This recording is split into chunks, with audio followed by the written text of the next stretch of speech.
2022-23 में 2 फरवरी 2022 से लेकर 1 फरवरी 2023 यह बिहार में अमर शहीद जगदेव प्रसाद जी का 100वां जन्म वर्ष, उसके वर्षांत में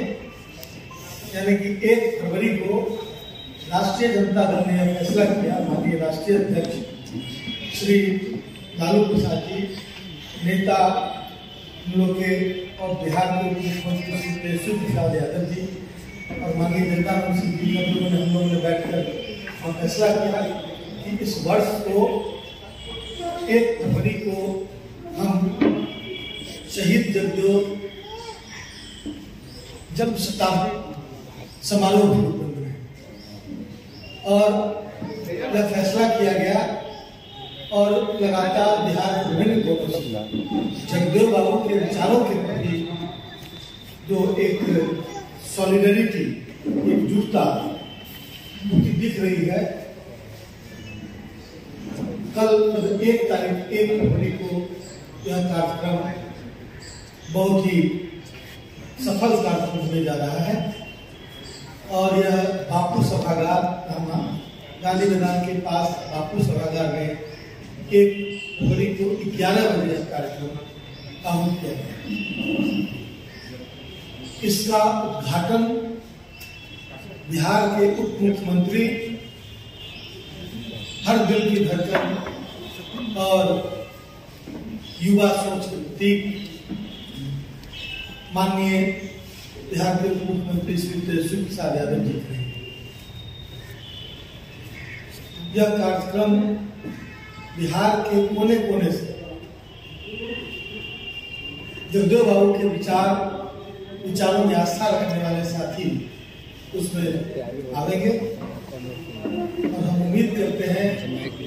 जगदेव बाबू के इस जन्म शताब्दी के अवसर पर एक मजबूत सामाजिक और राजनीतिक संदेश इस अवसर पर इस कार्यक्रम का उद्घाटन माननीय राष्ट्रीय अध्यक्ष लालू प्रसाद जी करने की इच्छा और वो लोगों से मिलना चाहते हैं, लेकिन स्वास्थ्य कारणों से वो वहां पर नहीं हो पाएंगे, लेकिन वो ऑनलाइन सारे चीजों को देखेंगे।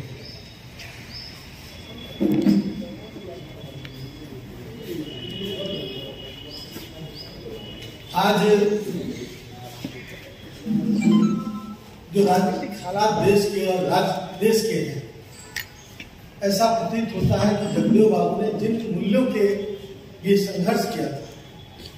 जिन परिस्थितियों में समाज के अंतिम पंक्ति के लोगों को जागृत कर और शोषकों के खिलाफ एक मजबूत आवाज देने का काम किया था, आज माननीय लालू प्रसाद जी ने उन्हीं के पद चिन्हों पर चलकर, जिन्हें हम जगदेव प्रसाद का विचार मानते हैं, माननीय लालू प्रसाद जी ने उन्हीं के पद चिन्हों पर चलकर 1990 में सत्ता संभालने के बाद समाज के अंतिम पंक्ति के लोगों को उन्होंने एड्रेस किया और उनकी समस्याओं, उनके अधिकारों के प्रति सजग किया और उन्हें हक और हुकूक दिलाने का काम किया। और उतना ही नहीं, सबसे बड़ी उपलब्धि गरीबों के मुंह में आवाज देने का काम, और यह आवाज, इसी आवाज के लिए जगदेव बाबू लड़ते लड़ते शहीद हुए। जगदेव बाबू के विचारों की प्रासंगिकता फिर से दिख रही है, क्योंकि जिस नारे को लेकर उसका विभिन्न शब्दों में हमारे पुरखे जननायक कर्पूरी ठाकुर, डॉक्टर राम मनोहर लोहिया अलग अलग शब्दों में उन्होंने उन्हीं चीजों की, उसी नारे की व्याख्या अलग अलग ढंग से की और उसको जनता के बीच रखा। आज बिहार से लेकर उत्तर प्रदेश तक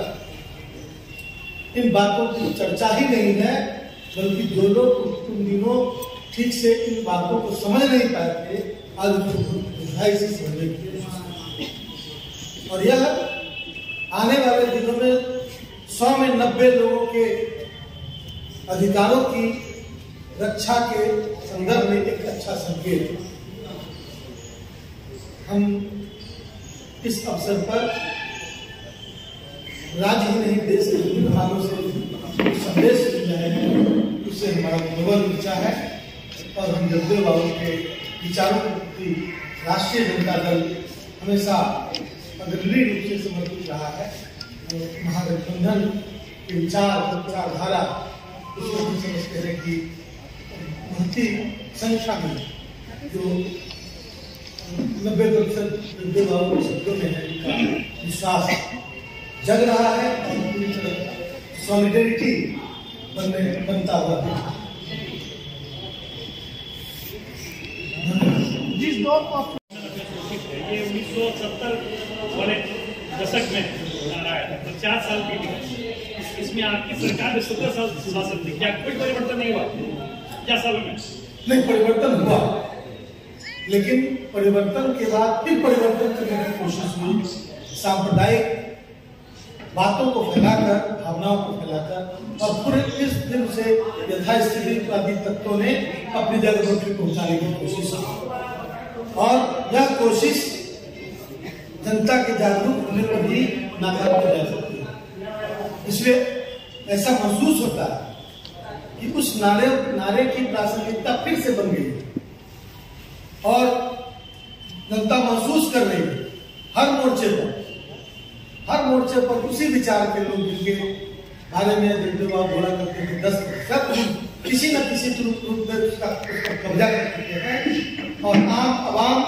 उनके शोषण का विभिन्न तरह से शिकार है। दूसरा सवाल है, अभी आप बोले कि उसमें राजनीतिक संदेश दिया जाए, अभी तो आप हमने तो आप संदेश दिए कि 10% लोग दलाल, अब आगे क्या दिया जाए? मैं समझता हूं कि उस 10% पर जो आप कन्फाइंड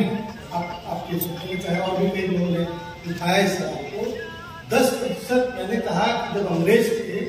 तो शोषक अंग्रेज थे और देश के लोग शोषित थे,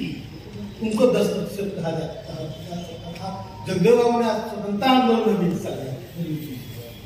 और उसके बाद मैंने कहा कि अंग्रेजों के जो पिट्ठू थे, जिनको अंग्रेजों ने अपने शोषण की सत्ता सौंपी थी, वो अंग्रेजों के दलाल ही थे, इस वजह से उनको शोषण की सत्ता सौंपी गई थी। कमोबेश वही लोग, उन लोगों ने देश के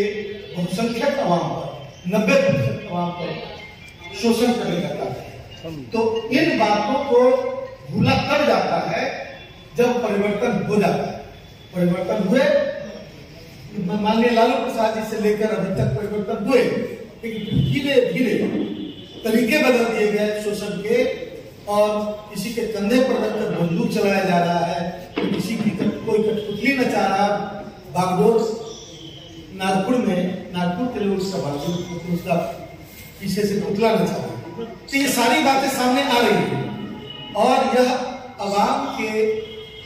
90% अवाम के विरुद्ध, मतलब दलाल देश के बड़े हिस्से, देश की बड़ी संपत्ति लुटाई जा रही है, बेची जा रही है और उसका नाम जो है विभिन्न तरह से उसके